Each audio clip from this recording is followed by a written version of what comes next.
Good morning, Nigeria. Welcome to Daybreak, reaching you live from the nation's capital in Abuja. My name is Ayuba Ilya. Thank you for joining.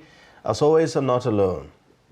Good morning, Stella. Good morning, Ayuba, and good morning, Nigerians, and thank you for welcoming us into your homes this morning. My name is Stella Iyaji.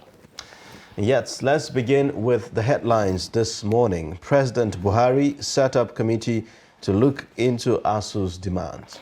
Nobody can buy me. I don't want any federal appointment, Wike. Leave us out of your mess. APC cautions Ayu. Now let's take a look at the details. President Muhammadu Buhari has set up a committee to look into the demands of the Academic Staff Union of Universities, ASU. At a meeting with Pro-Chancellors and Vice-Chancellors in Abuja on Tuesday, Malam Adamu, Minister of Education, announced that the federal government had set up a committee to revisit the issue. Adamu said the committee is made up of 4 Pro-Chancellors and 4 Vice-Chancellors, while he is the chairman. He said the committee is to look into the additional demands ASU is making, particularly the areas where there has not been consensus.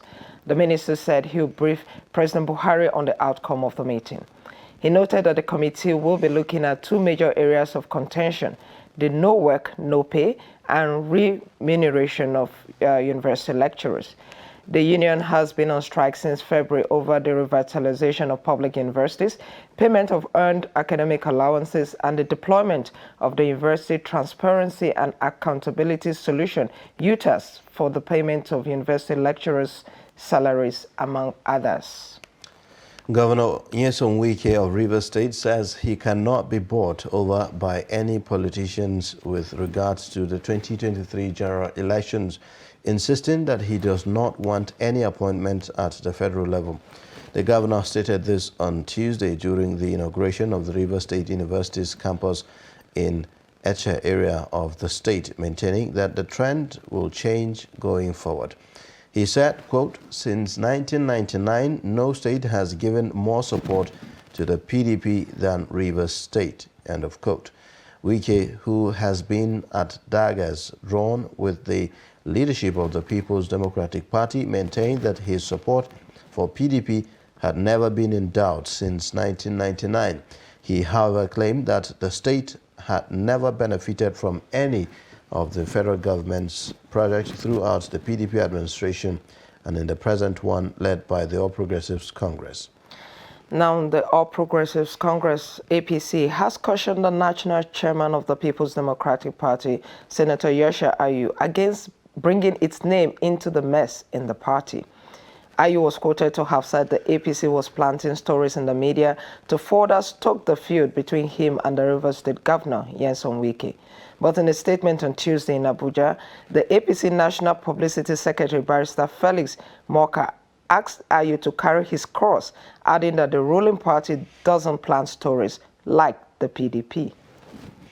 Now to some packages this morning. Nigeria and Poland have signed a memorandum of understanding on agriculture and aim to enlarge economic cooperation in the energy and manufacturing sectors. Representatives of both countries put pen to paper on Tuesday at the State House in Abuja in the presence of visiting President of Poland, Andrzej Duda, and President Muhammadu Buhari. Take a look.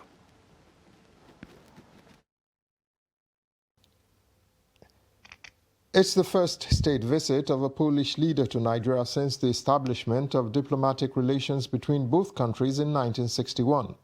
Nigeria and Poland have enjoyed excellent bilateral relations in the last 60 years. It is a relationship built up at the people-to-people level by the presence of many Nigerians at Polish higher institutions of learning, as well as the input of Polish engineers and scientists in the building of infrastructure in Nigeria. But Nigeria wants more and is aiming for new mechanisms for cooperation, including regular strategic dialogues and political consultations to cover not only bilateral relations, but also to address regional and international issues. As regards trade relations, we would like to see an increase in the level of trade, as it remains relatively low in spite of the long period of relations between our two countries. I wish to express the readiness of Nigeria to enlarge the fields of economic cooperation with Poland, including the fields of energy, agriculture, and manufacturing.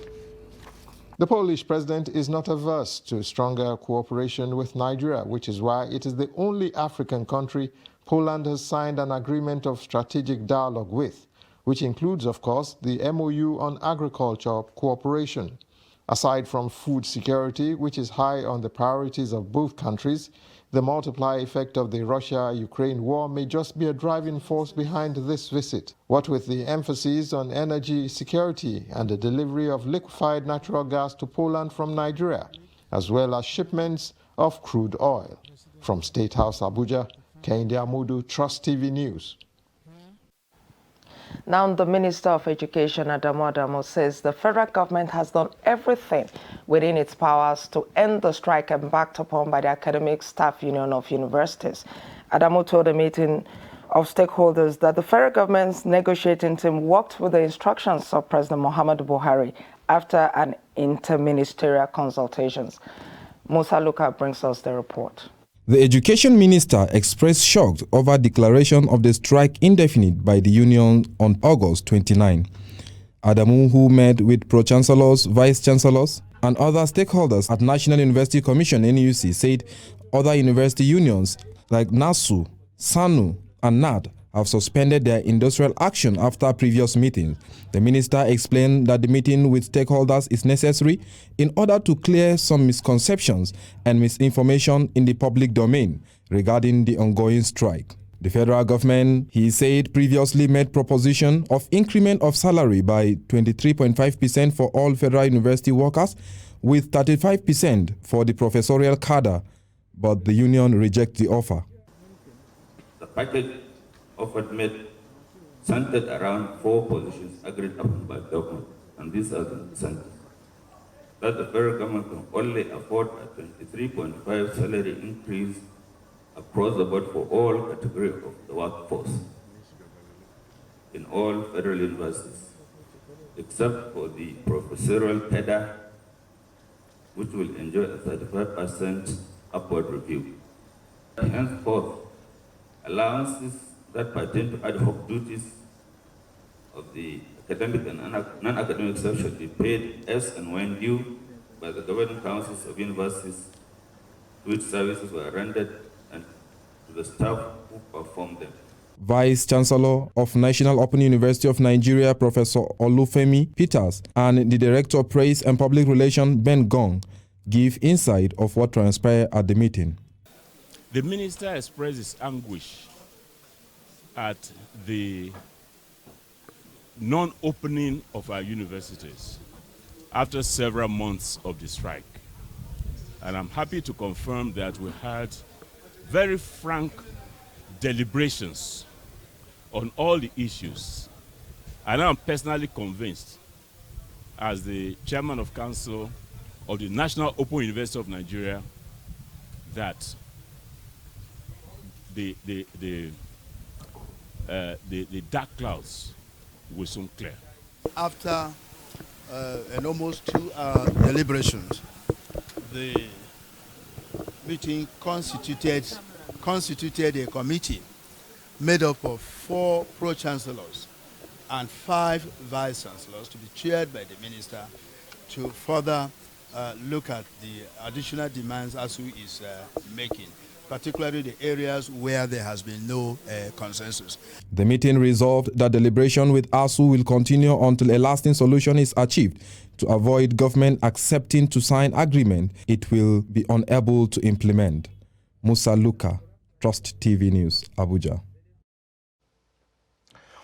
All right, moving on now to other stories. Fish sellers in Yauri, Kebbi State say that patronage in the business is declining, making life difficult for them. Hamza Galadima reports that owing to fish activities, fish is cheap in the town, attracting buyers from far and near. Take a look. Yauri is an ancient fortress that lies at the bank of the River Niger and has an interesting history and cultural background, which includes trade, commerce, and marine resources. The town, according to historians, was a main trade route from the colonial time, and the people of the area are mainly farmers and fishermen. Over the years, Yauri has been a major fish market that supplies marine resources to all parts of Nigeria and even some parts of Africa. According to Alhaji Hassan, the chairman of the Yauri Fish Market Traders Association Yauri still plays a vital role in supplying fish resources where traders from Benin, Mali, and Togo, as well as Ghana, visit to buy fish and other marine-related resources. Ƙasar Yauri ga kihi sai mu ce da Najeriya gaba ɗaya ana wanda kihin Yauri. Yauri is blessed with fish and people from far and near come to purchase fish here. During the fish market day, it attracts people from Kaduna, Lagos, Odisha, and other parts of the country. Yauri have been known for this trademark since inception. But lately, according to Malam Hassan, because of the reduction in the resources and global warming, marine resources has been on the decline, and only a few of the traders visit the town to trade in fish and other marine resources. A visit to the fish market in Yauri by Trust TV News revealed that the market has been grossly neglected, which also contributed to the decline of the fish trading activities. Malam Hassan said, although the Kebbi State government provided a modern cold room for the storage of fish, activities at the market has been on the low level, with mainly local traders coming to trade, while traders from other African countries have diverted their trades to other places like Mali and Ghana. Presently, the market is a shadow of itself, with only a handful of traders curing their catches in preparations for the next market day. Hamza Galadima Zuru, Trust TV News from Birnin Kebbi. Thank you, Hamza Galadima, for that report. Over now to Gombe State. Commercial motorcycle riders in Bajoga town, one of the largest commercial hubs in the state, say the current economic situation across the country is taking a toll on their business. Speaking to Trust TV, one of the riders, popularly known as Okada, said he used to generate 5,000 naira daily, but now the narrative has changed. Let's take the report. Muhammad Umar is a breadwinner to his 11-member family. The Okada rider said 3 years back he earned up to 6,000 naira daily, but things have changed in the commercial city of Bajoga. To be honest, the commercial activities in the past are better than that of these days.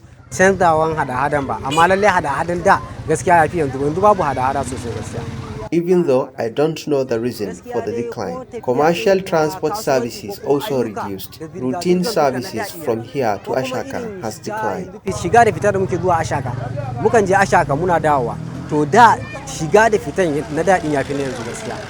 Uber also pointed out that the dwindling income for commercial riders in Bajoga may not be unconnected to decline in economic activities during the rainy season in the city. Other riders also speak on the impact of the current economic situation on their operation.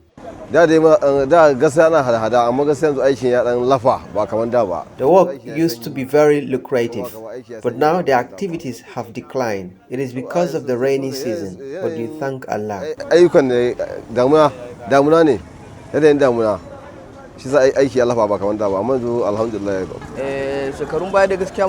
Things were better in previous years. We used to make 4,000, 5,000, some make 3,000 naira. You will lack what to feed your family.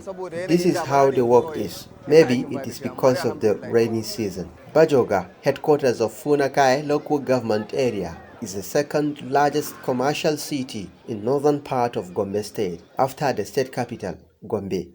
Commercial Okada riders also battle fuel price hike, sold between 198 naira and 220 naira per litre. This comes as the National Bureau of Statistics (NBS) said the country's inflation rate in July was 19.64%, the highest rate since September 2005, making life difficult to many Nigerians. Ibrahim Ismail reporting for Trust TV. All right, thank you, Ibrahim, for that beautiful report. We'll take a short breather, and then when we return, We'll be joined by our guest reviewer to take a look at the stories on the front pages of our newspapers. Please stay with us.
As the 2023 elections draw near, remember, evil prospers when good men and women only wish for peace, but never take a step to make peaceful elections happen. Are you a father? Are you a mother? What are you saying to your children as elections approach? Have you warned them not to let themselves be used to cause violence? Have you explained to them what the consequences of electoral violence might be? Do your part to make peaceful elections happen. Talk to your children. Protect them from unscrupulous politicians who want to put them in harm's way, while their own children are comfortable at home, within and outside the country. Let's join hands to make 2023 elections peaceful. This message is from the National Orientation Agency, NOAA.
All right, thank you for staying. If you're just joining, you're watching Daybreak, reaching you live from the nation's capital here in Abuja. Time for us to take a look at the dailies on Daybreak, and we will begin with the Daily Trust newspaper this morning. The lead story here, all about ASUU. It says, after meeting VCs, pro-chancellors, FG offers professors 35% pay rise, other varsity workers 23.5%. The writer says to release 200 billion naira next year for revitalization and allowances. And then also raises new committee to discuss no work, no pay policy. Keep your salary increment. Implement our agreements, says ASUU. You also have Buhari warns government officials against signing unimplementable pact again. And that's for the headline. Now, if you take a look at above the headline, we have 2023, Wike's reluctance delays constitution of Atiku's campaign council on page 25. Over 2 million SMEs collapsed in 2 years. says Smedan on page 19. Customs seize explosive-making chemical, military uniforms in Ogun on page 5. You'll also find the pictorial there showing you the meeting yesterday held between the Minister of Education and Vice-Chancellors as well as Pro-Chancellors to discuss the issues of ASU. Now, we also have, beside that, by the left, it says, we paid petrol marketers 103 billion naira transport claims in 9 months, NMDPRA, on page 3. And then another one, over 2,000 Nigerian doctors left for Europe, Saudi Arabia, Canada in 6 months. That's still on page 3 as well. Gunmen kill Islamic cleric in Ebonyi. Murik calls for justice. Still on, that's on page 5. Then, you know, the last story there, new British Prime Minister Liz Truss assumes office. Her reign will strengthen relations with Nigeria and others, says Buhari, still on page 3. It appears page 3 is quite loaded with a lot of stories. Now, let's not forget, just below the masthead, you see Daily Trust's tracking of the number of those in captivity. 11 schoolgirls of FGC Birni Yawuri. This is 447 days in captivity. You have one student of Bethel Baptist High School, Kujama, and that's 420 days now still in captivity. That's that for the Daily Trust newspaper. Now let's take a look at the Leadership newspaper.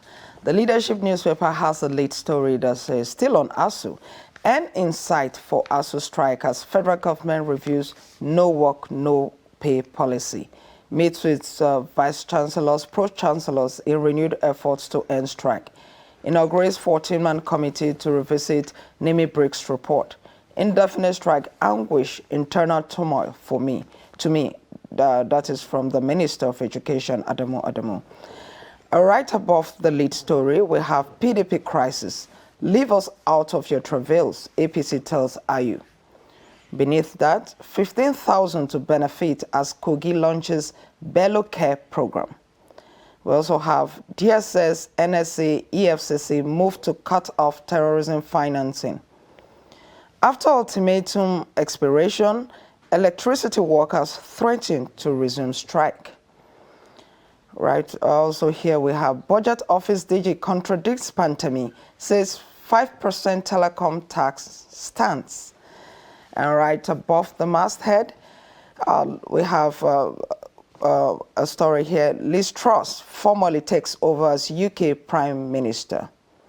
Citing involvement in oil theft, federal government disbands anti-vandal squad. These are the major stories on the Leadership newspaper for today. All right, on The Guardian this morning, the lead story says, FG to revisit no work, no pay as VCs push to end strike. You'd find above that quite a number of writers to that story, actually. But above that, the story is there says, separatist agitations in Southeast may affect Obi. Atiku's chances, report warns. You also have Nigeria's 3 million IDPs won't be disenfranchised in 2023 poll, INEC assures.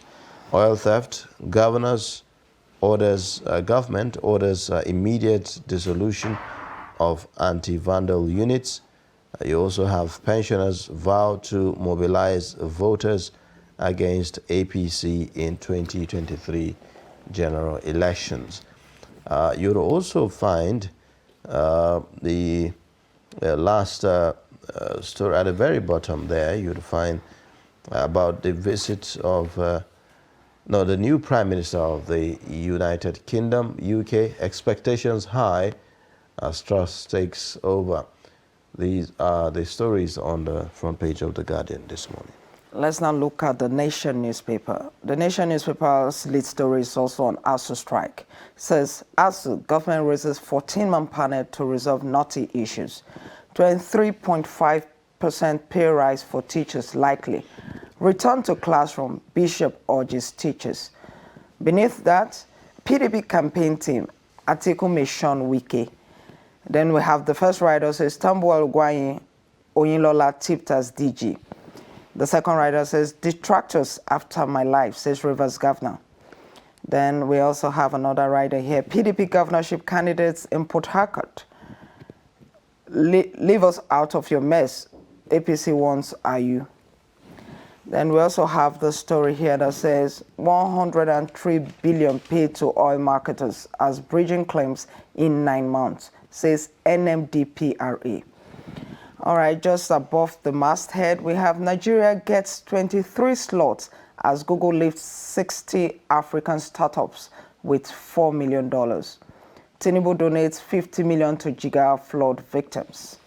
Also here, Ogun Speaker, 2 others arraigned over 2.4 billion naira fraud. These are that's also the story here. Nigeria, Poland signs pact on agriculture. These are the major stories on the Nation newspaper. All right, so let's take a look at the Punch newspaper this morning. The lead story there says, anti-drug war. FG freezes 600 accounts, seizes 249 luxury vehicles. You have the riders that says NDLEA confiscates $1.3 million, 102,000 pounds, and 14 million CFA. You also have 252 million naira drug proceeds. And then court orders interim forfeiture of billionaire Ukatu's 25 property and factory. Don't buy drugs for youths. Agency warns politicians ahead of campaigns. You'd also find above the masthead, insecurity, FX crisis cut capital inflows by 23%. FG proposes 200 billion naira, 23.5% pay rise for varsities. INEC deleting double registrants from voter register. That's according to the chairman of INEC. You also have failed scarcity hits Abuja as marketers shut stations. Other stories there below the pictorial: Nigeria, Poland plan closer ties, ink agric deal. Fayose believes I will be uncontrollable as governor, says ex-AG Ajayi. Governor won't interfere in Ogun Speaker's case, according to Commissioner. FG grows VAT by 20%, rakes in 1.2 trillion naira. That's that for the Punch newspaper. All right, on to the This Day newspaper. The This Day newspaper also led with the ASU issue. It says, ASU strike, federal government will not sign agreement it cannot implement, says minister. Government reiterates offer to include 200 billion naira in 2023 budget for varsities revitalization outstanding areas. Says it can only afford 23.5% salary increase. Then above that, we have the visit of the Polish president. Polish president, in historic visit, woos Nigerian investors. Above that, 2023, PDP still undecided on who leads presidential campaign. And just above the masthead, we have Akabweze saying federal government may rework MTF over suspension of 5% telecoms tax. Also, we have court remands Ogun Speaker Oluomo, others over alleged 4.1 billion naira fraud. These are the major stories on this day. All right, let's get perspectives to some of the stories now. We have our guest reviewer, Ben Shemak, the Director of News, Voice of Nigeria, with us in the studio. Thank you for joining us. Good morning and welcome today. My pleasure, Ayuba. Thank you very much. Stella, thank you. Yeah. All right, so the ASU story is on all the papers, really, talking about the strike and the offers that the government is making. We've seen this meeting between the vice chancellors and the pro-chancellors yesterday with the Minister of Education, where we understand that The government, the federal government, is making offers to professors, 35% pay rise, and then other varsity workers, 23.5%. But here we have ASU saying, no, we don't want your offer. Just implement, what we agreed in, the last agreement. So, what's your take? Honestly, I think that ASU should start thinking not just their own welfare. You look at Nigeria holistically. If the government offers this and you feel, look, no, jack it up a bit, negotiate and renegotiate. A situation where they stand so stiff on a demand, I think it may not go well for the country and for themselves. And of course, there are economists in their midst. They also know the sources of Nigerian money, the inflow of money. When we're talking of income, what is coming? Government is about income and expenditure. Well, many have argued that this is just about priorities set right. It's not really about whether government has the money or not. Absolutely. Because they say that, look, we have these government officials spending, in a flamboyant manner. And here we are, something as important as education is not enjoying as much priority as it should. Yes, I'm not saying that ASU does not have rights. But when you also look at other agencies, they are just leaking here and there. I'm sure we'll reach, a headline that says, how many doctors have gone out of this country? Look at the hospitals. They also need this same attention. Look at security. We also need this same attention. So I think that as experts who indeed are professors in conflict management, conflict resolution, they should bring some of these things they teach us as experts to bear so that we come out of this problem. And like the minister is saying, we cannot offer, when I say we, I mean them, I'm not part of them, that they cannot, in other words, the government cannot offer more than, you can't give what you don't have. Well, but ASU, through the president, said something yesterday. He said that there was a negotiated agreement, and that what the federal government is offering them is not in good faith, his words, and that ASU does not trust the government, and that this offer is not what they negotiated, and that nothing has been signed on this offer. And he went further to say that when somebody offers you something, the person can come back tomorrow and take it back. So why this mistrust or distrust between the two parties, though? Now, these agreements must always be written. They must always be signed. These are not things done verbally or orally, or some promises, without paper, pen to paper.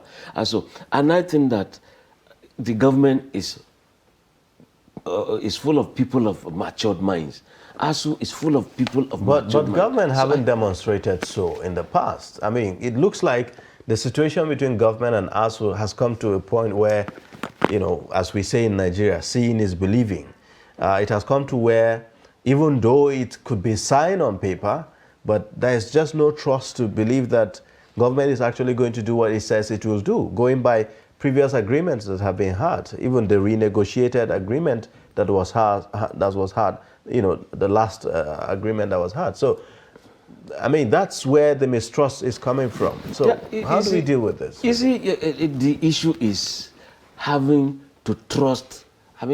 Just believe something somewhere, somehow will happen. Because if government now says, let us set up a committee to review some of these things, it's not as if they will be reviewed, this review will take place beside or outside ASU presence or influence too. So everybody must come on board. And I think that all sides should look at many things, government and ASU. Look at the students, for example, Ayuba. A situation where almost every time you have ASU leadership, there has to be strike. It doesn't augur well. Now, when you look at the students, you stay this long, you will not even go for your NYSC. 30 years, you can no longer serve. And you apply for some jobs, they say, look, once you are 30 years, you cannot apply. We should be looking at some of these things also, so that we don't just believe in our own welfare alone. And unionism and in government too is not. Is it really about the welfare? Because you know, the thing is that yes, we have all of these consequences of interruption in education, and people, young people, students and all parents alike are all suffering the impact of it as well, right? But would it be fair to just put the blame on ASUU alone? Looking at the fact that it takes two to tango, really. Exactly. It takes both ASUU and government. So it comes from previous negotiations, previous meetings, previous agreements, and all of that, and which is why we are seeing what we're seeing. So would it really be fair to say it's not ASUU just should be blamed? It's not that one is blaming ASUU entirely. I've always said shift grounds. If government says, okay, professors, we're giving you this, non-professors or others, we're giving you this amount, it's for everybody to come on board. No, government, jack it up. And the unions themselves, they also go behind the scene and say, oh, but, is this thing a reality? Going by what we are seeing in terms of revenue generation, in terms of, money that is available, money that is accruable, that the government is sharing here and there. Is it tenable as we are today? And yes, like people say, there are some loopholes here and there. If we block corruption, many of these things.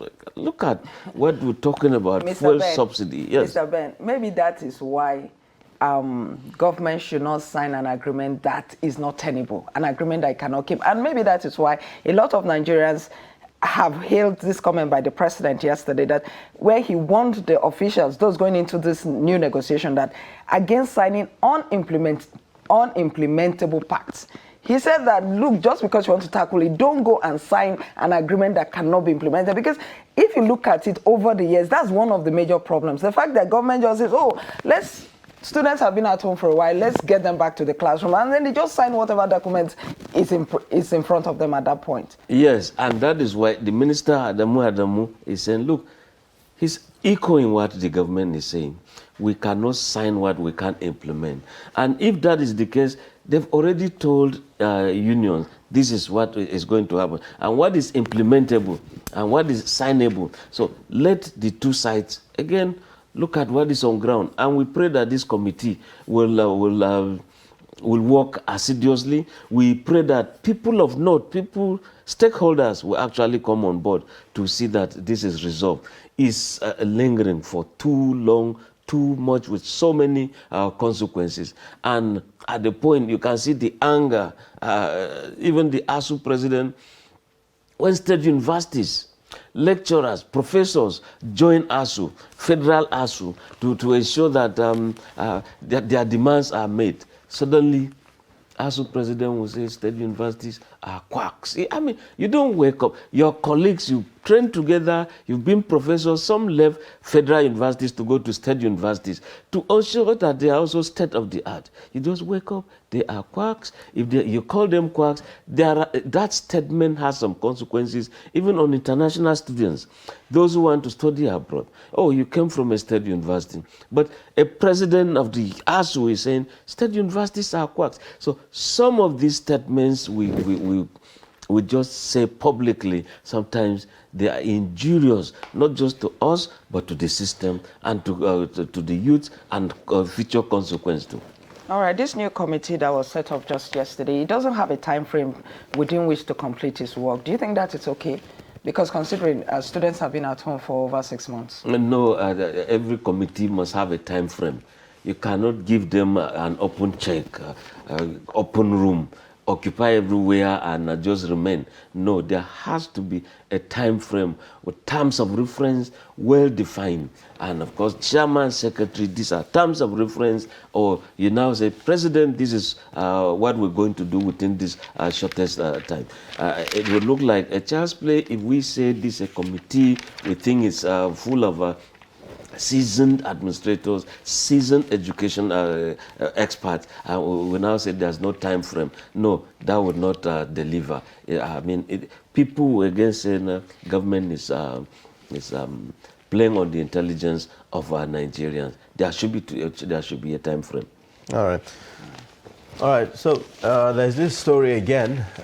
We have Ipman that has embarked on a 3-day warning strike already over bridging claims, non-payment of bridging claims as we have it. Now we have NMDPRA saying that a total of 103 billion naira has been paid to Ipman between December to August this year, while we, on the other hand,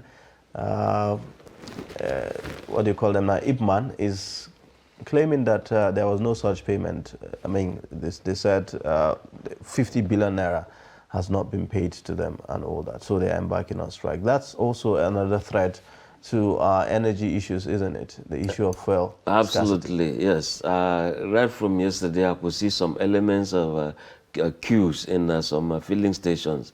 And I think the moment there are gaps of this nature, what do I call these gaps? Who is supposed to pay what? And why was it not paid? So shouldn't we be having some checks and balancing?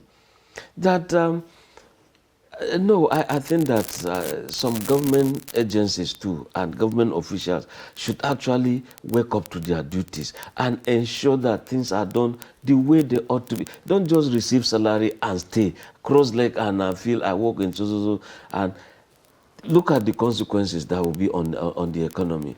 I think that it is wrong. It is wrong. Again, we're going to see those long queues. Look, one day of not lifting fuel in this country, you see the consequences. Not to talk of 2 days, 3 days, and you're saying it's a warning strike. By the time they say it's indefinite, then we are again in so. Again, those to smile to the banks will still be there under a very bad situation. We are, they say, fishing in troubled waters. That is when some people died, and some people say, oh, we're selling coffins. So I think that what ought to be done correctly should be done correctly. And that's why if we link many of these corruptive tendencies, ASU will make demands and say, look, if some other areas are blocked properly or administered properly, money will come in and you get some things done properly. But here we are. Well, let's wait and see what the experts will do in this matter. But sometimes all these explanations, this thing is scientific. You do this is the result, you know. All right. They are not opinions. There's a story in the Daily Trust. It's not on the front page, but then it's on page 5 of the paper. It says, bandits have kept me in chains, says abducted DPO. He begs from captivity. It's about the DPO who was on his way to resume work and was abducted in Briningwari area of Kaduna some weeks ago. His family is saying that the abductors are asking for 250 million as ransom. The family raised 5 million and the bandits said that's just for food. When bandits begin to give options, when bandits begin to hoist flags, when bandits begin to collect revenue, taxes, and we hear that they even call some to be farmers, they farm for the bandits.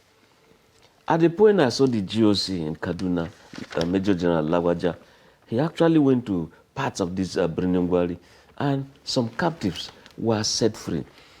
But in reality, you're using technology to fight this banditry, terrorism. You know, I think time has come. I'd like you to be particular about this DPO because one of his colleagues who spoke to Daily Trust off record yesterday said that the fact that the man was still with the abductors was bad for the morale of his colleagues who were in service. Absolutely, that's where I'm going to. When we say technology, they use telephone to negotiate with these people.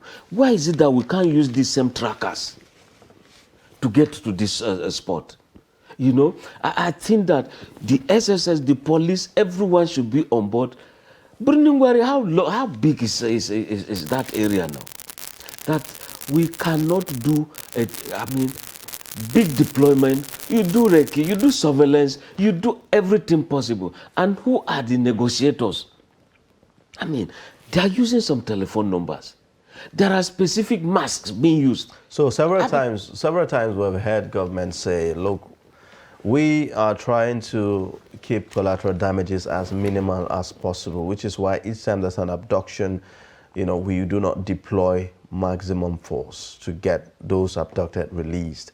That's one of the explanations that, government have always given. Could it be the same in this case? And if we are to, deploy maximum force to go, in an attempt to rescue this person, wouldn't it jeopardize, the whole thing? See, a thief, an armed robber, when he knows you are awake, there are some instincts that will just also come in him. He doesn't know what really you have on ground.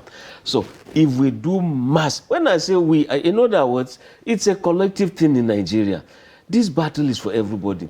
If the Air Force is there disturbing with surveillance up there, the infantry, everybody is moving in, the SSS, everybody is moving, and they know they've been encircled. See, at the point they'll start one by one and you see them, surrendering. We should be able to rescue this DPO. The day he was resuming on a Monday was the day he was just captured, and since then, these people are placing ransom and changing goalposts and negotiating. Some people should be able, using intelligence, reach out to this man, reach the spot. If this iPad is taken away from here, and they say, trace this iPad, locate my iPad, you trace it to where it is. If it is in Ayuba's office, but it doesn't look like so much of a problem of tracing or knowing where, because several times I've heard, how government officials, one of them, Governor of Kaduna State, how he has said that tracking, the location of the bandits and where they are keeping abductees is not the problem. They know where they are.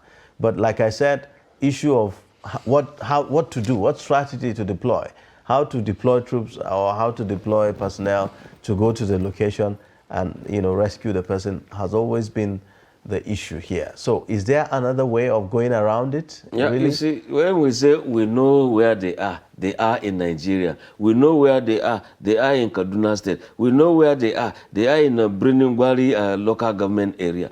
But we're talking of a spot where this person is caged, where victims are being held.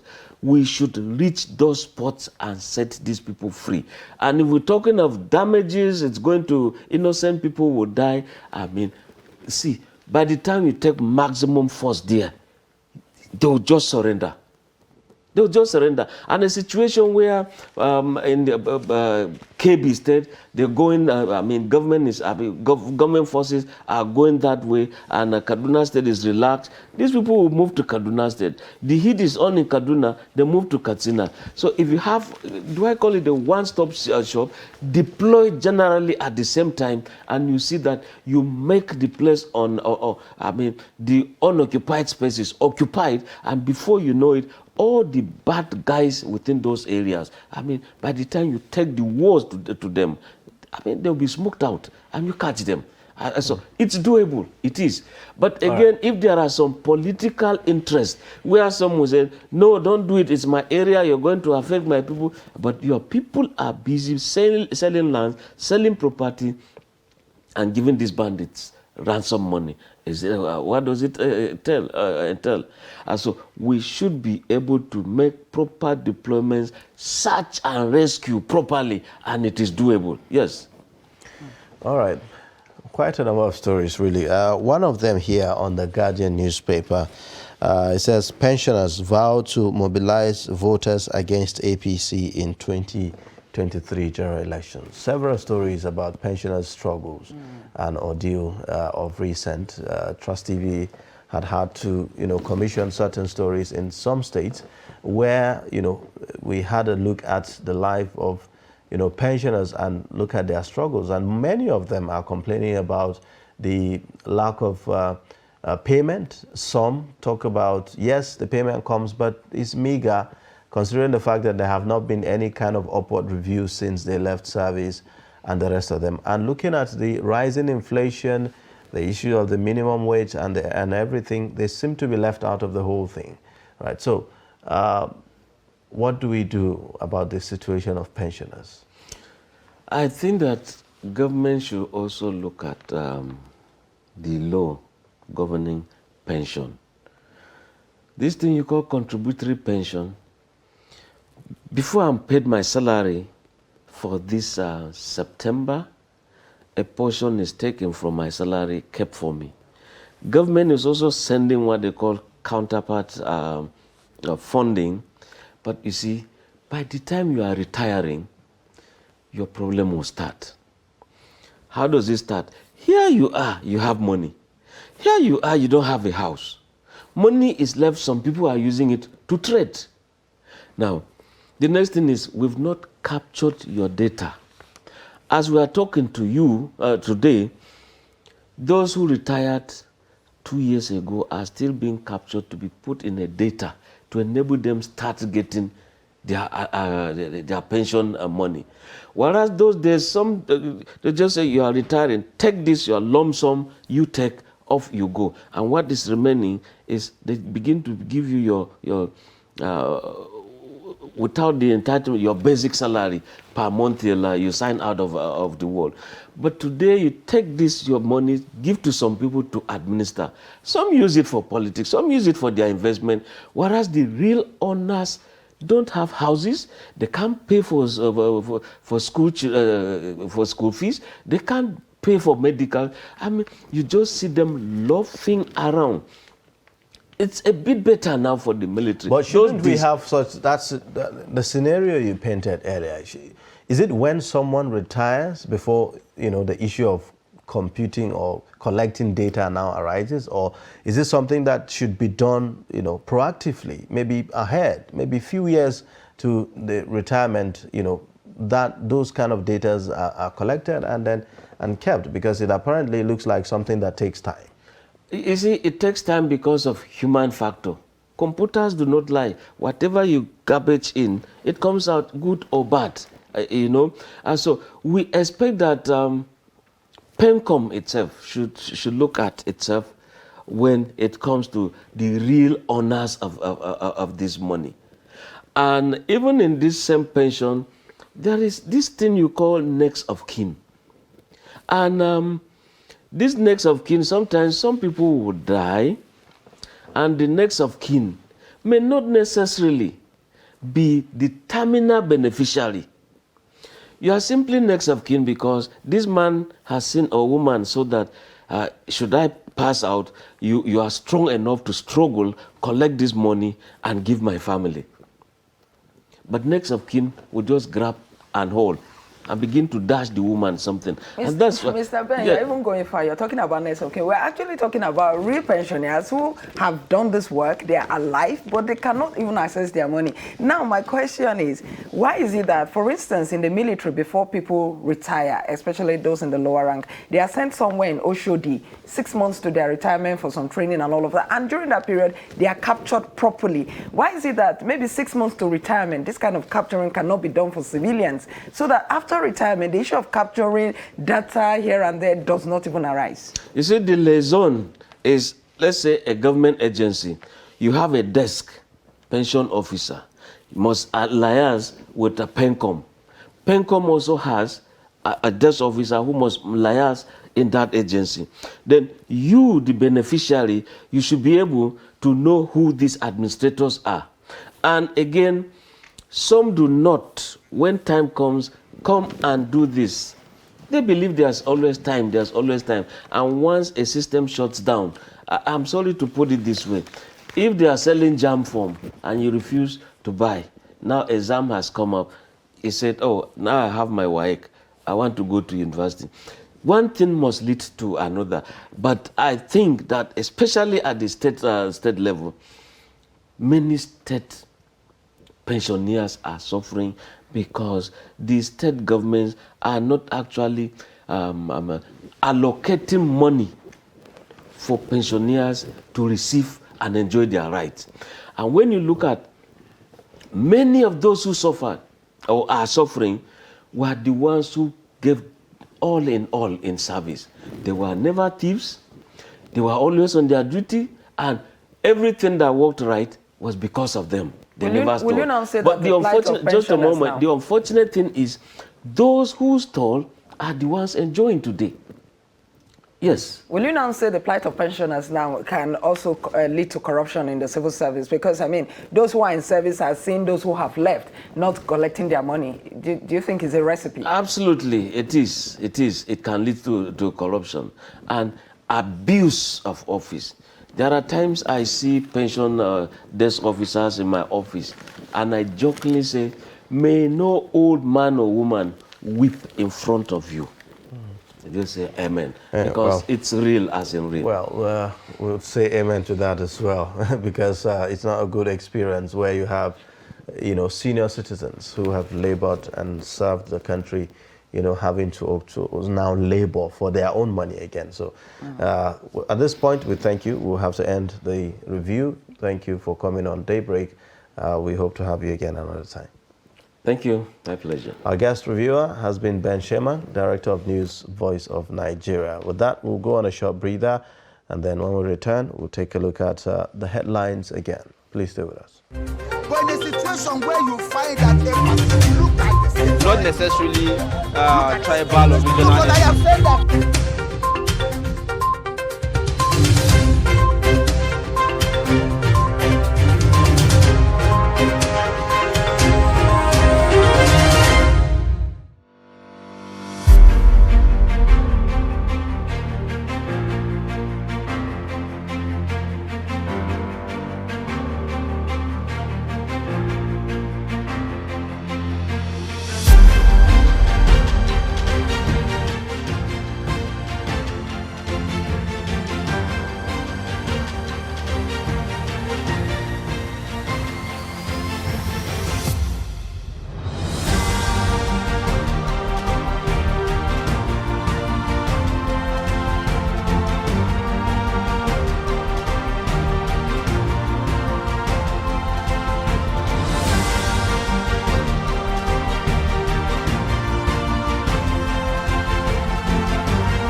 TV, documenting the Nigerian story.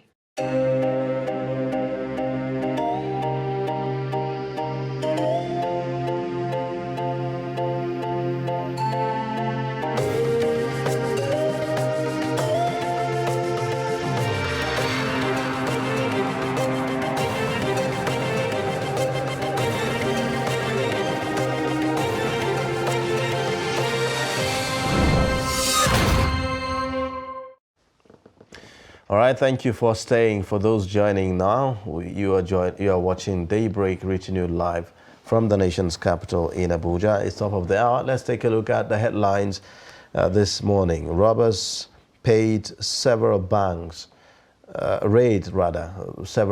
in Kogi State. 2023, nobody can buy me. I don't want any federal appointment, Wike. President Buhari set up committee to look into ASUU's demands. Now let's take a look at the details. Armed robbers invaded branches of UBA, Zenith, and First Bank in Ankpa local government area of Kogi State on Wednesday and carted away unspecified sum of money. The robbers, numbering 20, were said to have entered the town around 2 p.m.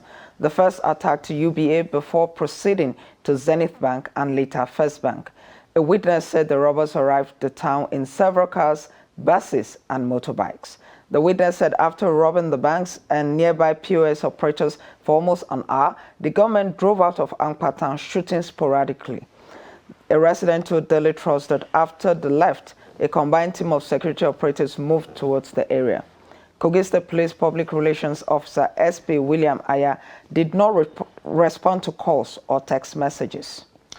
President Muhammadu Buhari has set up a committee to look into the demands of the Academic Staff Union of Universities, ASUU. At a meeting with pro-chancellors and vice-chancellors in Abuja on Tuesday, Malam Adamu Adamu, Minister of Education, announced that the federal government had set up a committee to revisit the issue. Adamu said that the committee is made up of 4 pro-chancellors and 4 vice-chancellors, while he is the chairman.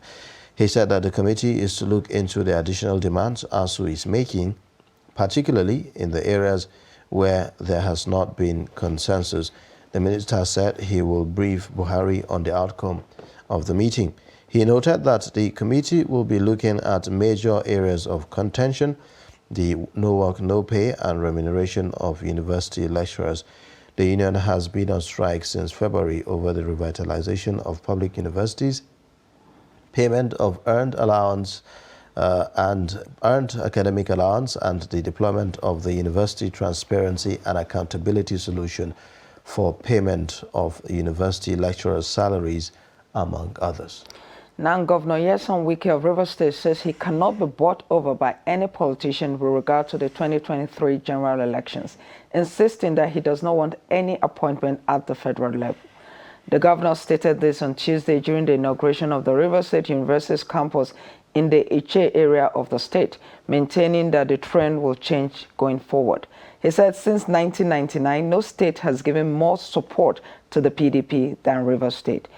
Wike, who has been at daggers drawn with the leadership of the People's Democratic Party, maintained that his support for the PDP had never been in doubt since 1999. He, however, claimed that the state had never benefited from any of the federal government's projects throughout the PDP administration and in the present one, led by the All Progressives Congress. All right, so to usher us into the first discussion on the program this morning, we'll take a look at this report where Nigeria's housing deficit continues to rise annually, while many cities across the country, particularly Abuja, flaunt empty, affordable houses. We'll take a look at this report put together by Kabir Lawal. Builders and other players in the built environment in Nigeria said the country housing deficit has been increasing every year due to the country's rising population. Amid the increase in housing deficit, they noted that many Nigerian cities had numerous empty buildings, though most of these buildings were located in highbrow areas. Some Abuja residents narrate their ordeal on their experience on the issue and call on the government to review the housing policy, especially in the Federal Capital Territory. There is no political will. Number 2, there is no house policy. There is no housing policy. Number 3, they have turned it into business. And wish they are always looking at it. Okay, look at example now. Look at all the estates you see around. 80% are empty because of the money, because of the income. And you know most of the masses, they are struggling to live. Okay, at the end of the day, this estate, only money alone you are paying for the maintenance and all those soft charge. Some of them is about 300 to 400 every. I'm not talking about the rent room, the soft charge.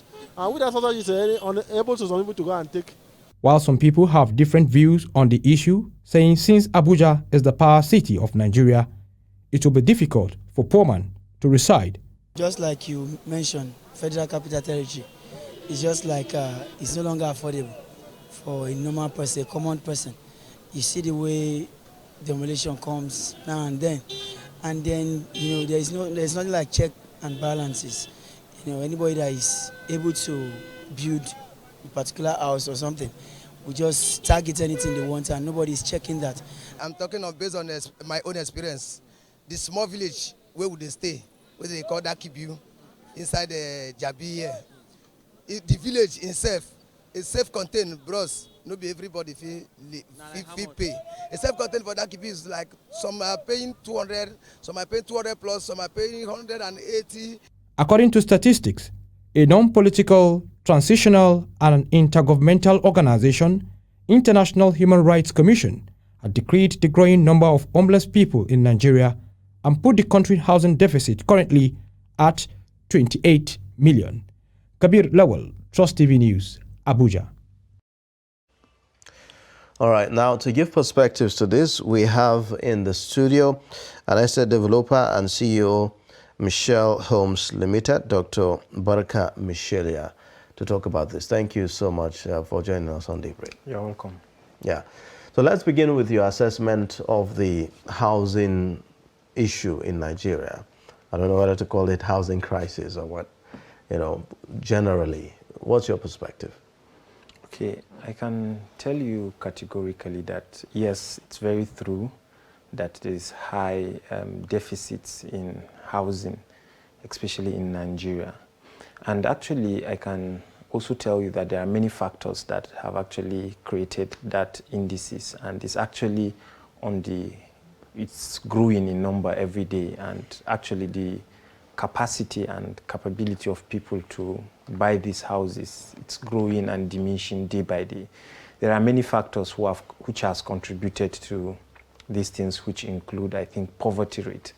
You see, the truth of the matter is, with the high cost of living in Nigeria, you cannot afford normal civil servant who earns basically 80 to 100,000 to be able to buy a house within a city center. Reason behind it is because if you look at it, the cost of building materials keep getting high on a daily basis, and the cost of construction, it's getting high. Building materials are growing every day. Nothing is getting cheaper in Nigeria. Eventually, it will translate into high cost in housing, and therefore you realize that people's capacity to be able to buy these houses or homes, it's actually depreciating, and you could see that it is actually one of the topmost need of mankind, which is housing. And I can tell you of a truth that it's growing worst daily because our economy doesn't get better. The issue kept deteriorating day by day, and hence I'm afraid of what the future would hold for housing. Mr. Michelia, yes. You said the deficit is growing daily. That is true. Yes. However, the real estate sector is also growing. Yes. And the concern is that despite the fact that it is growing, as the real estate sector is growing, it appears that that's how the demand or the deficit in housing is growing. As a matter of fact, in the second quarter of last year, the real estate sector in Nigeria grew by 3.8%, the highest in about 6 years. Yes. So why is it that as the real estate sector is growing, yes, the deficit is growing? Why is that so?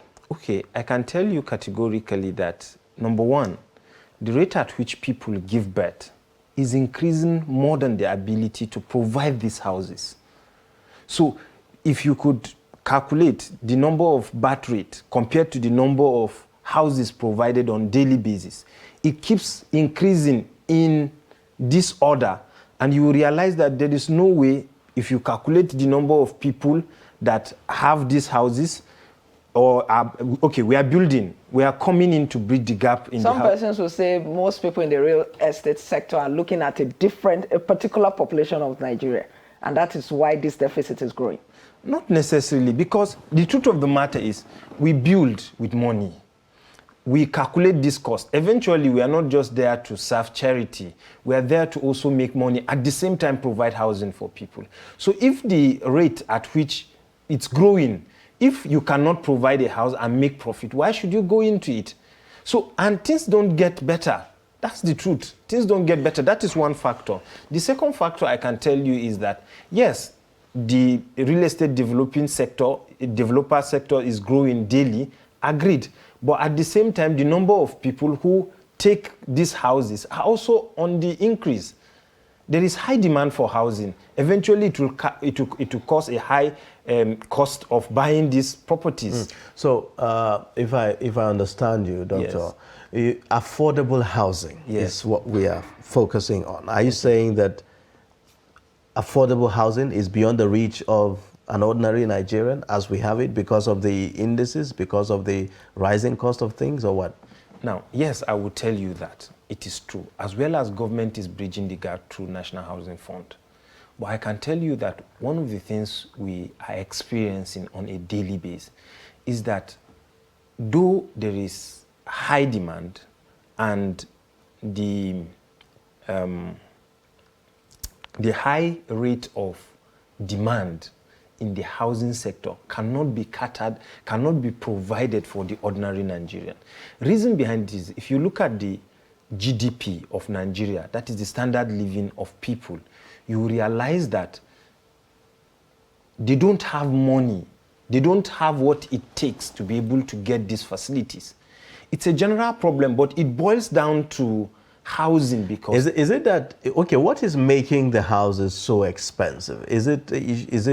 What is it that is making the houses so expensive? Let me repeat that question. The cost of land is inclusive, especially in places like Abuja.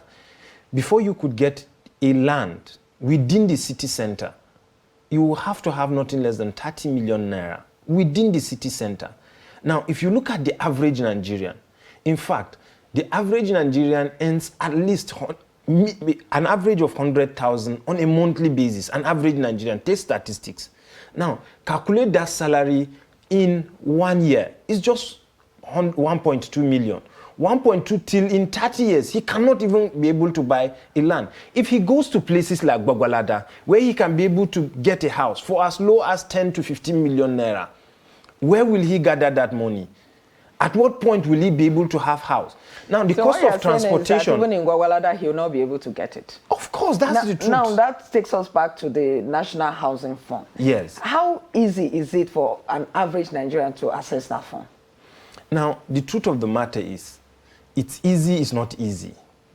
Why did I say it's easy? The government is willing to dispose this money.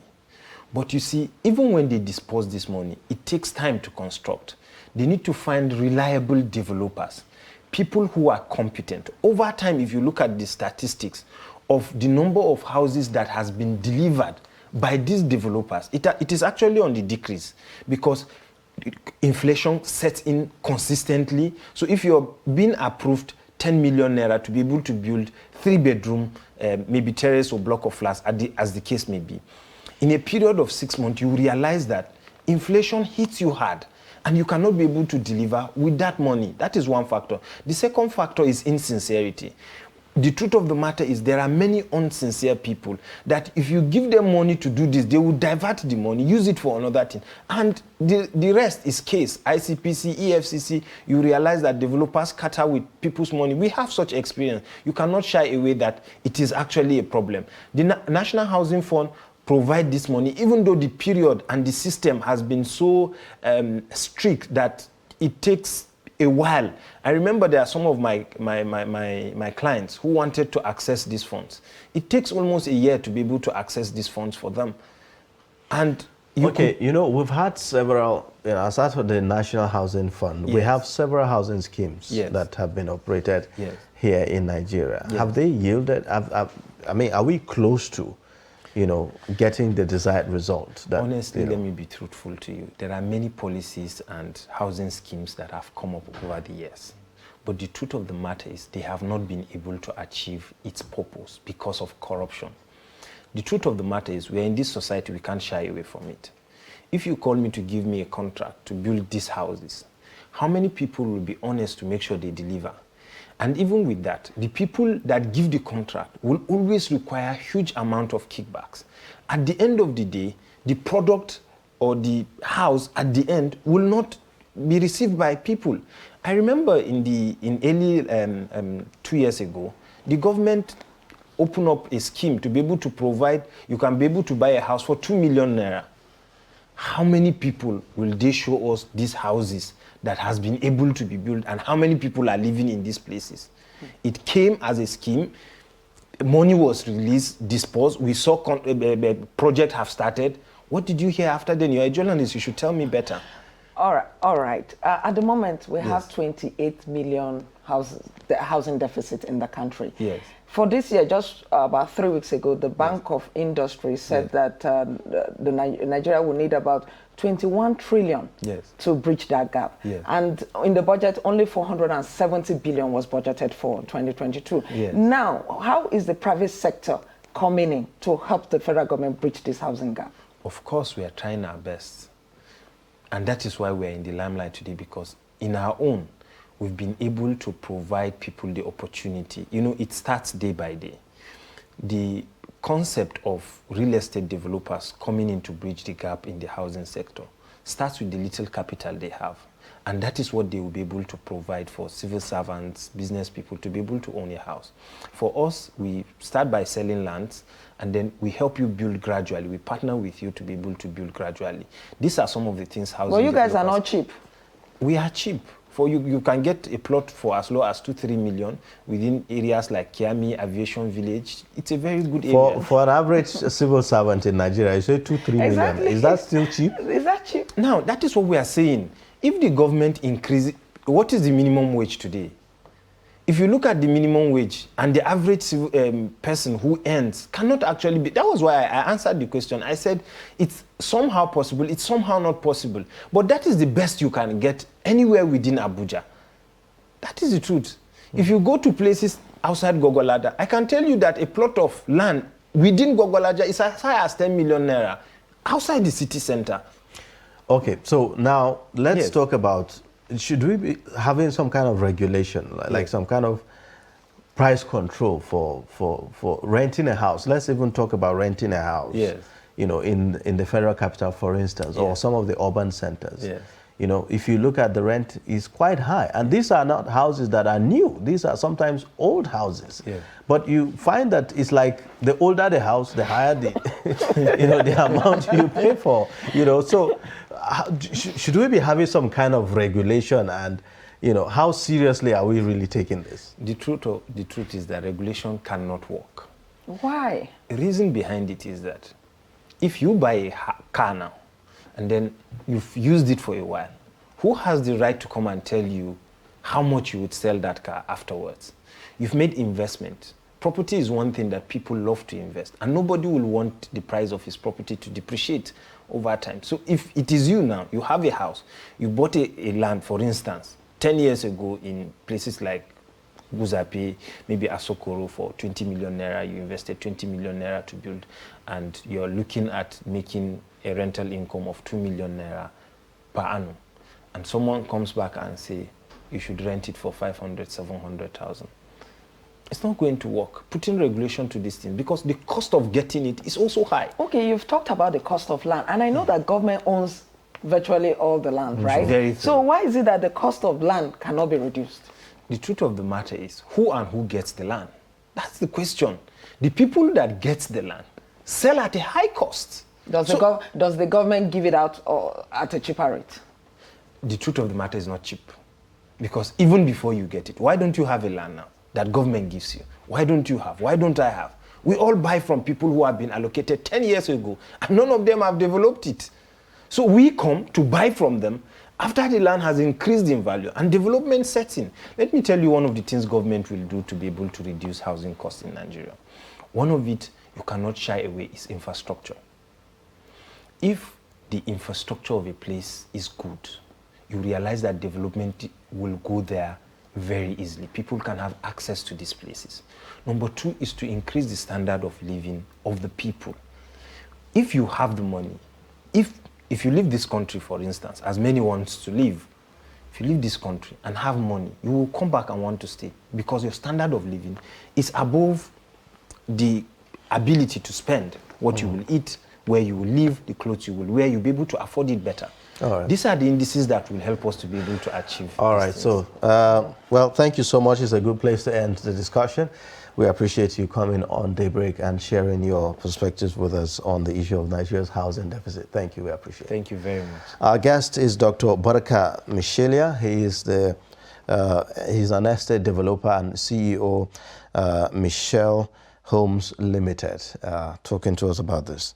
We'll take a short breather, and then when we return, we'll be talking about another subject. Yesterday, we had one of the aspirants in the governorship election in the APC primary in Taraba State, Senator Yusuf Abubakar Yusuf, where he gave perspectives, and now we have, and also the person declared winner, Senator Emmanuel Bacha, is going to be joining us to also give his own side of the story. Please stay with us.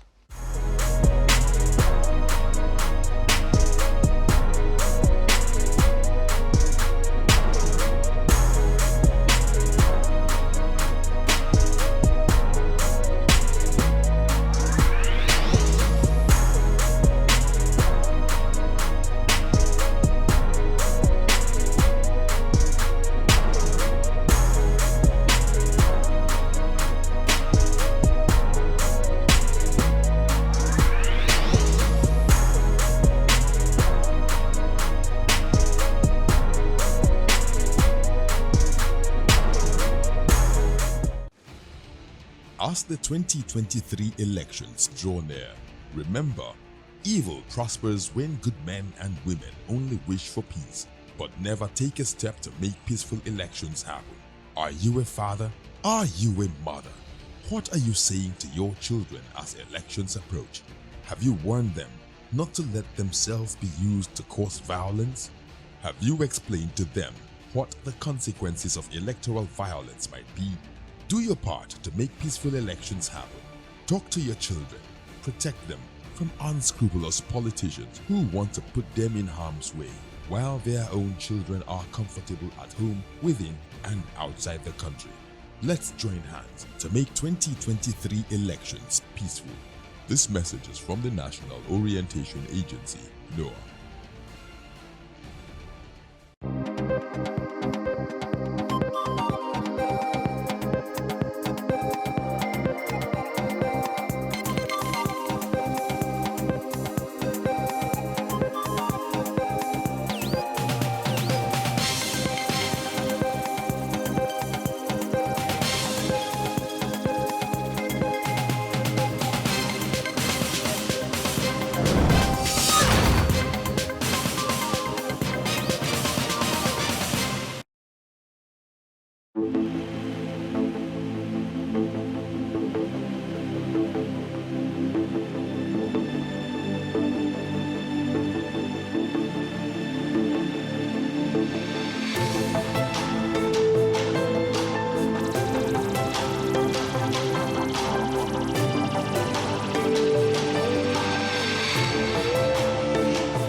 All right, thank you for staying with us. If you are just joining, you're watching Daybreak, reaching you live from the nation's capital here in Abuja. Now, yesterday we began a discussion on the crisis that rocked the All Progressives Congress in Taraba State. The crisis was the fallout of the APC governorship primaries. One of the aspirants in that contest and the chairman Senate Committee on Special Duties, Senator Yusuf Abubakar Yusuf, was here with us on Daybreak. I'd like for you to take a listen at some of the things he said. Before the court, especially me, some of the aspirants did not go to court because, they feel that, justice one way or the other will be done. And so for me, it is now in the umbrella or in the broom of APC, to decide whether to accept the caricature of primaries that they thought has been done in Taraba. But there was an announcement by the chairman of that committee at the police headquarters in Taraba, where he declared Senator Emmanuel Bacha as the winner of that primary. No, not at all. Actually, as a follow-up to Ayuba, indeed, the the Lawrence Onuchukwu Committee. Yeah. Yes, at first, they said that there was no primaries. That was on a Thursday at the police headquarters. Yeah. But on a Friday, at the airport, they actually said a primaries held and that Emmanuel Boacha won. Yeah. In fact, they said the reason they made the earlier statement at the police headquarters was because that it was done under duress, that they were assaulted by certain persons, and that was why they could not say then. But now at the airport, they could say that the primaries held and Emmanuel Boacha won. Well, thank you very much. Again, the matter is very simple. How can you be under duress in police headquarters? Does it make sense? Police, you are under the police custody, and you say you are under duress. It doesn't make sense at all.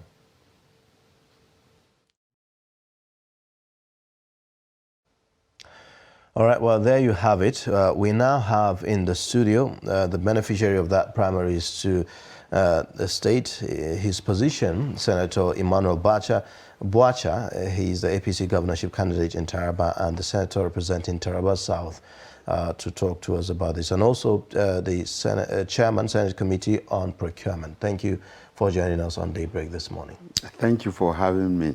Yeah, I appreciate this. Well, I'm sure you've heard, from one of the aspirants in that primary elections, yes, Senator Yusuf Abubakar. What's your own account of what transpired? Well, I'm a little bit taken aback, and at the same time, I'm not surprised because, like he said, he's in court, and the court is where people went or go to seek redress. The purpose of the 2022 Electoral Act, in our mind as the lawmakers, was to address some flaws in the past exercise or experience we had prior to now. What played out in Taraba State was a carefully hatched plot by the opposition party, by the PDP, which was uncovered. So when the APC uncovered the plot, it went fast ahead of the opposition. We are aware in the party that some of us actually were working with the PDP. I joined the APC shortly, I think 6 months or thereabout before the primaries. But I've been working with the APC ab initio. The reason being that we needed a platform where we could change the narrative in Taraba State. So when I came from the PDP, the government in the state, which is a PDP government, saw in me a threat to the PDP and tried, in fact, from the day I made up my mind to decamp to the APC, the PDP government worked hard to ensure that that was not possible, to abort it, so to speak. Sorry, just to be clear, you said you were working with the APC before your joining of the APC? Sure, because while you were in PDP? Sure, because the PDP was actually isolating me. The primaries that took place in the PDP took place without my participation. So I felt since I was more or less a member that was not functioning, I was not a functional member of the PDP. So I decided to work out an alternative platform wherein I will contest an election. Now what I'm saying in essence is I was literally out of the PDP, but I was there. You know, my spirit was not in the PDP. How long were you out of the PDP? How long was your spirit out of the PDP before you actually joined the APC? In fact, more than 9 months. More than 9 months before I finally joined the APC. Now, why I am taking you to this historical excursion is to understand the background information, where I'm coming from. So when I came into the APC, remember the PDP had been in government since 1999 in Taraba State. and the APC had not had a chance to win election in Taraba State. The reason is not far-fetched, and we will leave it for another day. But I want to appreciate the wisdom of the party, even in towing the line of wisdom, the line of justice, so to speak. What do I mean by the line of justice? By undoing the opposition, by going ahead, to do that which would have been a doomsday for the APC. The PDP plotted this graph to ensure that the primaries was not held.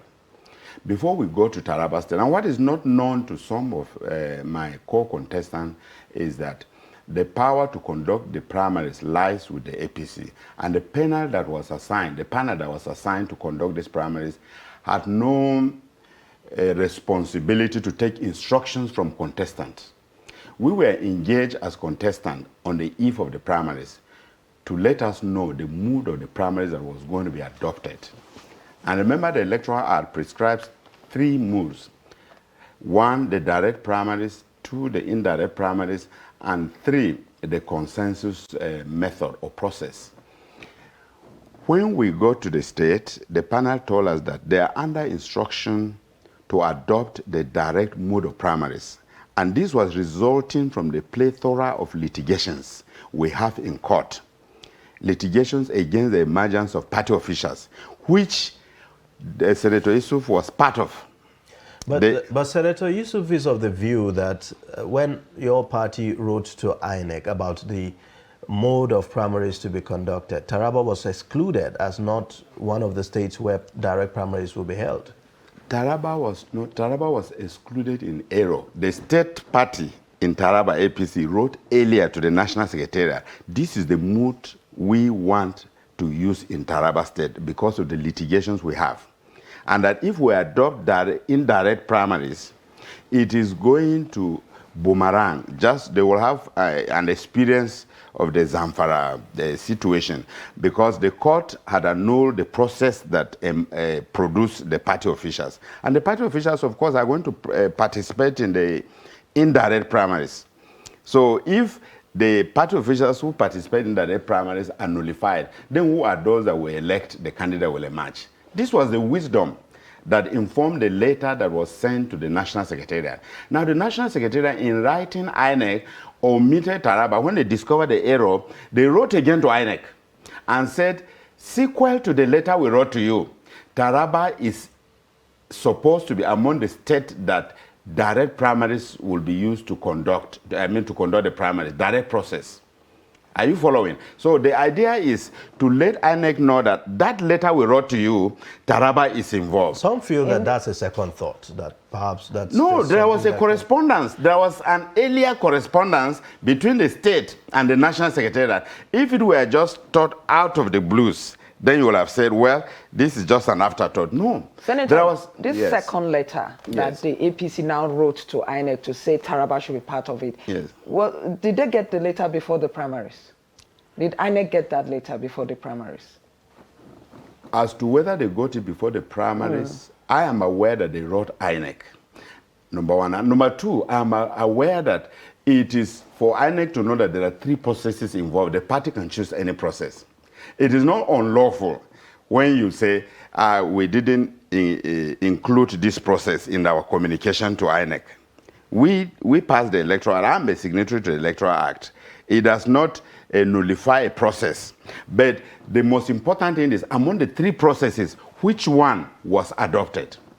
You inform INEC for their information. It does not nullify a primaries if INEC you don't communicate which process was adopted. But the most important thing, among the processes, which one was adopted? So, Senator, in the primaries that you took part in, what mode was adopted? Direct primaries. Now, why I said there was a plot from the government at the state, the talks that overwhelmed the officials at the designated venue had to relocate to the police headquarters to save their life. We were all there. They were, and these talks were mobilized by some of my opponents. Like I said, I think we could finger 1 or 2 of them who were working with the state governor. And we were monitoring correspondence between the state governor and even the headquarters of the police. The penal chairman, Lawrence, who was there earlier in the day, one of their members was attacked and assaulted, injured. So when they got the information that they were the police headquarters, the governor, through our intelligence gathering, was constantly in touch with him. Get across to the panel, let him denounce that there was no election, because we knew that they were going to frustrate the election. The party at the state now, in its wisdom, advised the panel, send people to the local government. Remember, direct primary is not held at the headquarters, it's only for the local government.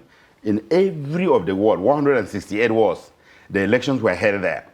So you go to the ward or your local government and supervise the election. You don't come and stay in Jalingo. Were INEC representatives at this? Very well. At this in election? all of this, INECs were involved. In all of this. The evidence is there. The fact that there we have empirical evidence that INEC was involved in this. And in the Electoral Act which we passed, we gave INEC a very, very important responsibility of supervision. So INEC was directly involved. The facts are there. And I begin to wonder, somebody will come and sit on a public television and tell the world that there was no primaries. While they were with the panel chairman, the results started filtering in. That was at about 2:33. That was what gave rise to the insisting that the panel chairman must say there was no primaries. Otherwise, we will cut off your head, they were telling him.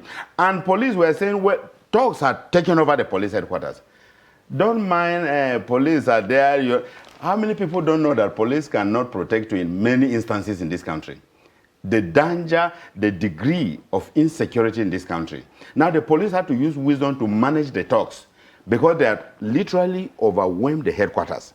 And the CP was saying, telling the panel chairman is still there, is somebody that this can be confirmed from him. Tell these people that you are not aware that primaries is going on. Otherwise, they will not leave you and they will attack you. Senator, there was something Senator Yusuf said yesterday. He said that the panel committee, they were inside the headquarters. You just said that the talks were outside, which means that they were under some form of protection. The talks were outside. Did they have to say that there was no primaries if they were under some form of protection at that point? Let me tell you that the talks were outside and inside. I was there. Talks were inside the headquarters? Yes, the talks were outside and inside. And the governor that we had monitored, whose correspondence with the police were monitoring, had at one point insisted that the police must get them to, some of these statements are kept as a classified information. You don't just delve into them like that. But we knew what was happening. And we know in party politics, one party that is feeling threatened by the strength of the other will work to ensure that they undermine whatever process that is at stake that will bring forth their collapse. So this is exactly what played out in Taraba State. The idea was for the PDP to ensure that the primaries were not conducted. But the party went faster ahead. And while this process was going at the police headquarters, the party had dispatched the returning officers, which the panel had posted. Senator, yes. Primaries is an internal issue of Absolutely. the APC. Absolutely. And I keep hearing you saying the PDP was interested, didn't want your primaries I now understand, because I am involved in this game. You are not a politician. Whoever tells you that no one party is interested in the activity of another party does not understand the dynamics of politics. Does it have that influence, though? It is a covert action. Are you following? It's a covert action. You plan proxies. I told you that some of the contestants were actually sponsored by the governor. Gave them money to go and procure forms in the APC. That's a strong allegation, It is. It is. And you have proof to these allegations. We have information. We have verifiable information that we can say it is true. There are recorded discussions. Are you following? I am speaking from position of knowledge. And those involved know themselves. As much as I don't pinpoint one particular individual, they know. No politician in this country doesn't know that it is your business to be interested in the business of another political party. If you don't know, let me let you know now. No political party doesn't get interested. If you say PDP is not interested in what is going on in the APC, then you need to know more. And if you say the APC is not interested in what is going on in the PDP, then you need to be schooled more. Are you concerned that this could lead to a situation where the APC in Taraba State will lose out in the coming 2023 election? How will the APC lose out in Taraba State? The primaries were conducted because of litigations. There are court issues here. Well, litigations, you can't stop litigations. But what the court is interested is evidence. Now, was the primaries conducted? Yes. By who? By the APC. By which panel? By the Lawrence panel. And electoral officers who went to the local government and wards are there and have testified. And INEC, that supervised the election, testified that there were primaries. And you are saying there was no primaries because you wanted to conspire with an opposition party to abort the process. That didn't work out. And that does not mean the primaries were not here. All these people that have gone to court, did they take part in these primaries? The one that was held? Yes, they took part. All of them took part. Okay, Senator. Senator Yusuf didn't even come second in the primaries. The person that came second didn't even go to court, Senator Manzo. Senator Yusuf, I think, came whether fourth or fifth. So they all took part. Senator, why was your announcement, your declaration as candidate of the APC done at the airport? Now, that is a good question. If you see the atmosphere in Jalingo that day, you will understand why Lawrence conceded to the demands of the aspirants and the police. Because for the CP, he needed an atmosphere to operate because the atmosphere was charged. And the CP said, you need to consider that these people can leave this place. The CP was afraid of an explosion. So he told Lawrence himself was seeing what the talks were doing, brandishing weapons and all that. We'll cut off your head. Nyambri Banza, that is what they were telling him. We are going to kill you. Whoever you are in that atmosphere, you will submit. And if you watch the video that Lawrence says he's not aware of the primary, you will know that there can never be an atmosphere of duress or situation of duress than that. He said, as you can see in the video, as you can see, I'm not in the right frame of mind. And one of us had been assaulted and he's now in the hospital. Well, as for primaries, I'm not aware whether they're conducting primaries. They now clap hands. That is what we wanted to hear. So when they left, he slept in one of the houses of the aspirant. And it was from there he came in the morning. He slept in the house of an aspirant? He's supposed to be an independent umpire, as it were. Let me tell you, one of the aspirants that is not satisfied with the process got across to him, come, let me give you, let me take you into my custody, let me give you refuge. Otherwise, they will kill you because I'm from this town, I'm from Jalingo, a former minister. So they slept in his house. It was from his house they went to collect the result because the collection of the result normally is done by some of his officials. It was Lawrence and one other. Some other officials were the secretariat. He joined them in the secretariat, collected the result, and they left because the talks were all over looking for Lawrence. All over looking for Lawrence. It was when he went, he sent out to media men, meet me at the airport. Because to announce result, the law does not designate any specific place to announce result. Not to my knowledge. But as a panel, you have the power to announce result once you finish collection. All right. It was at that point. Okay, now there are those with, the primaries are over. Yeah. The issue is still subject to, litigation and all that, right? But there are those, you still need the support of your party men. Some of whom are aggrieved. And they feel that with you as the flag bearer of the party, the APC is likely not going to win that election because they feel that you do not have that kind of popularity.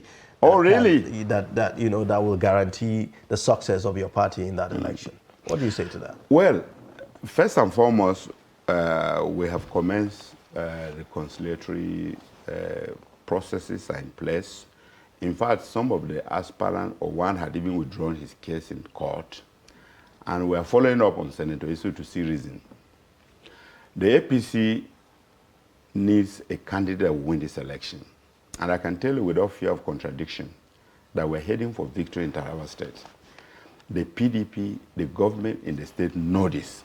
They know that the APC will win this election. Square. There is no doubt about it. I have been in the state. I have been in the landscape for well over 3 decades. I have been in National Assembly since 2003.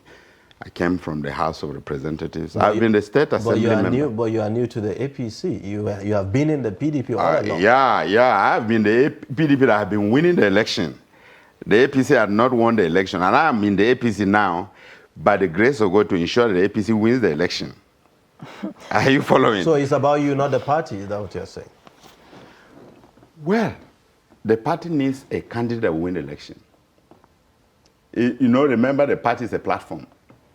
The party needs candidates. And we're in an age where candidates matter in winning the election in this country.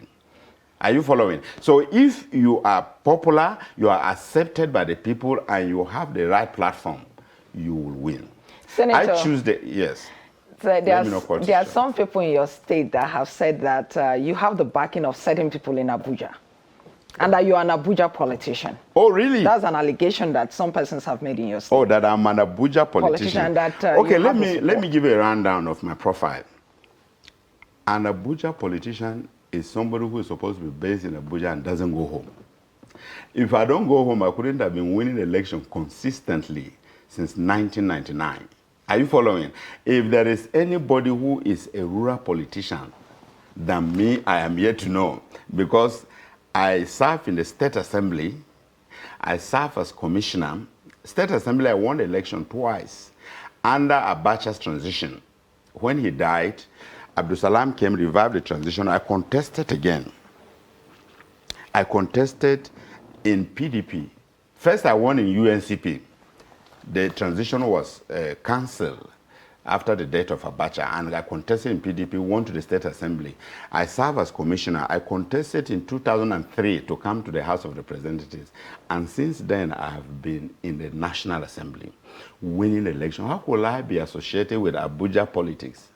I am known to be a rural politician. I have the issue about you being an Abuja politician is that you seem to have more support or backing from maybe the national headquarters of your party than at the state level. Find out from the party, the APC in the state, they know what they want. So the APC at the state actually knows very well the terrain. They know me, they know all of us contesting. I don't want to speak as if I were sounding a proud person, and that is the area of caution. But the APC at the state knows who will win this election. And so they are solidly behind somebody that will win the election. And that is why they mobilize in my favor. Are you following? So the mobilization cut across the regions. Was it the APC in Abuja and the APC in the state? Or the APC in Abuja gets its input from the APC at the state. The APC at the state is like serves a feedback position to the national headquarters.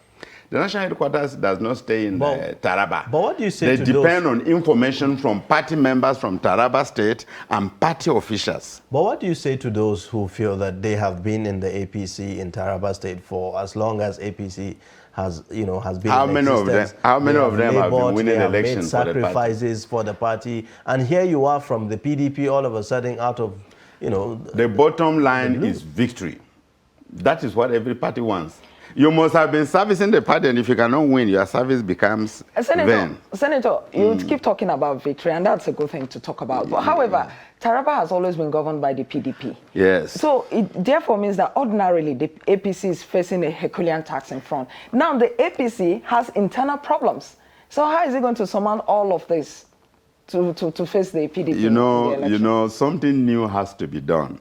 The APC has been failing because it keeps doing one thing consistently. That is why this time the APC decided that they should experiment and do something new. Are you following? So the crisis in APC, the so-called crisis in court, is by a few who feel disenchanted and who look at the party as their personal property. Senator, this a few, they are powerful. In your Taraba South, we are talking about majority. Democracy is about number. But right in your own Taraba South, yes. we have pro-Bwacha, we have pro-SK already at this point. Naturally. Even in your household, if you have 10 children, you can always have one that may not be with you. You will always have a black bean, you know? So it's normal. There's nothing unusual about that. I am not saying everybody is behind me. If you want to contest election, if everybody, there is no voice of opposition, please run away from that election. Okay. Don't contest. Are you concerned whether or not your chances will be affected by the decisions of your party at the national level, specifically with regards the issue of the ticket, the presidential ticket of your party? Whether my chances will be affected, how? Yes. The APC in Taraba is poised to win. The indices on ground are there. You can run a public opinion, go to Taraba, take a ride around the state. The PDP has failed monumentally in the state. Governance... I'm talking about the Senator, you were there until just 6 months ago. Yes, I left because of disagreement arising from inability to deliver. I have never been associated with failure. That is why I had to leave. Yes. Well, I'm specifically talking about, you know, the same faith ticket, right, and the Taraba politics as well. Yes. Whether or not that could also, you know, because the perception about your party, the APC, and the presidential candidate, you know, has received certain reactions from across board. So what are the likelihood of that affecting your chances? How does it affect my chance? My name is Emmanuel Bwacha. I am not a presidential candidate. I'm a gubernatorial candidate. The people know me and I know them. How does it affect me? I don't understand. Maybe you ask your question more, put it more succinctly. So what's your reaction to the bill that has been proposed by Senator Smart Ademi, your colleague in the Senate? I think the bill is a good idea because it will keep us out of this tension, this unnecessary tension. Remember, secularism of Nigeria is enshrined in the Constitution. The freedom to worship is in the Constitution. Now, the bill, there may be some caveat that we need to introduce in the bill. For example, if you say there can't be a Muslim ticket or a Christian ticket, you know, this legislation must also take root in the state. Now, what about a state that is almost 90% Muslims or 90% Christians? So these are the areas that we will have to penal bid. But Nigeria as a country, we have multiplicity of religions, and the major ones are two, Christianity and Islam. Now, the religion is so sensitive to the people. Somebody may be a religionist, but he may not be a righteous person. Are you following? So for religion, he will be willing to die. There are many people like that. And so a legislation like this will safeguard our peace, you know, will give us the needed peace. Because people don't understand that the calculation in the APC is actually intended for victory. Asiwaju Tinubu, I know this is what he told me personally. He is from the Muslim minority in the south, and Shetima is from the Muslim majority in the north. Now, the two are supposed to pair up and win the election. So the consciousness of what it will happen to the Christian faith in the north was not there. You know, right. So the preoccupation was, we must win this election. And anything short of this could have probably caused what they do not want. Right, that is the understanding I have from the presidential candidate. Now to the legislation. Next time, it will serve a guide to the parties on which candidate you are choosing from the... For instance, if you are choosing a candidate from the south, you look for a formidable candidate that will pick his pair from the north, that are from both religions. Are you following? And this tension all over will be avoided. Yes. All right, Senator, before you go, what are you saying to the people that contested with you from your state? I have been reached, none of them all. Even Senator Yusuf have visited him in his house, And he said to me that the matter is not about me, that he is fighting the party. I said, but I'm the party's candidate. So you cannot say you are fighting the party. You are fighting me. I want us to win this election. He knows, Senator Isu knows I will win this election by the grace of God. He knows. But I don't know what are the issues involved, but the prayers in his matter in court is about nullifying this to go and do another primaries. As you hear me speaking, it's an election I can conduct. Whether I conduct the primaries 10 times, I am optimistic and I believe I will win. All right. They conduct it, whether by direct, whether by indirect, I know that we win that election. All right. And Thank he knows. you so much. Thank you so much, Senator Emmanuel Boacha, the APC governorship candidate in Taraba State and also Senator representing Taraba South, Chairman, Senate Committee on Procurement. We appreciate you. Thank you for coming on Daybreak. God bless you. Yeah. Thank All you. right. With that, we've come to the end of Daybreak for today. In case you have missed, you can always catch up on our YouTube channel and also across all our social media platforms. My name is Ayuba Ilya. Thank you for watching. Thank you for tuning in this morning. Do it to join us same time, same station tomorrow. My name is Stella Iyaje. For now, do have a pleasant day. Bye.